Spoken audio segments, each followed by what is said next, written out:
I have to talk to you about the human side of things. So myself and our team at MIT recently released a paper on functional vigilance of drivers while using autopilot. This is work we've been doing since autopilot was first released publicly over 3 years ago, collecting video of driver faces and driver body.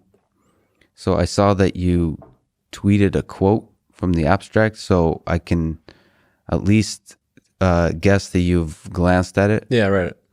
Can I talk you through what we found? Sure. Okay.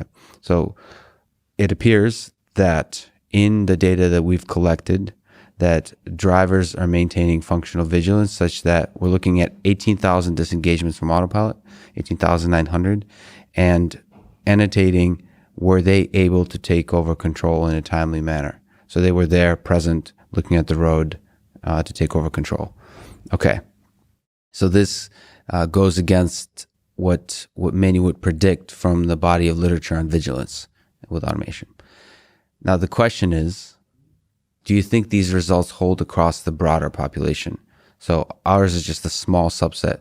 Do you think one of the criticism is that there's a small minority of drivers that may be highly responsible where their vigilance decrement would increase with autopilot use?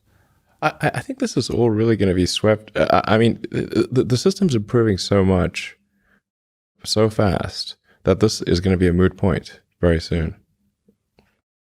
Where vigilance is, like, if something's many times safer than a person, then adding a person does the effect on safety is limited, and in fact, it could be negative.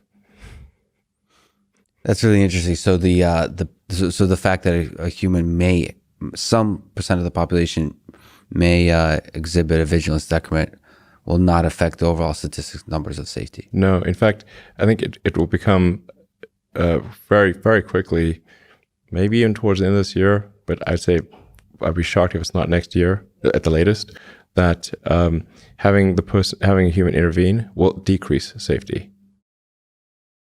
Decrease. It's like, imagine if you're in an elevator. Now, it used to be that there were elevator operators, and you couldn't go in an elevator by yourself and work the lever to move between floors.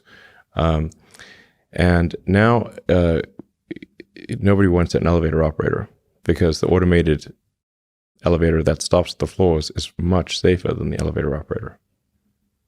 And in fact, it would be quite dangerous to have someone with a lever that can move the elevator between floors. So that's a really powerful statement and really interesting one. But I also have to ask, from a user experience and from a safety perspective, one of the passions for me algorithmically is camera-based detection of just sensing the human, but detecting what the driver is looking at, cognitive load, body pose.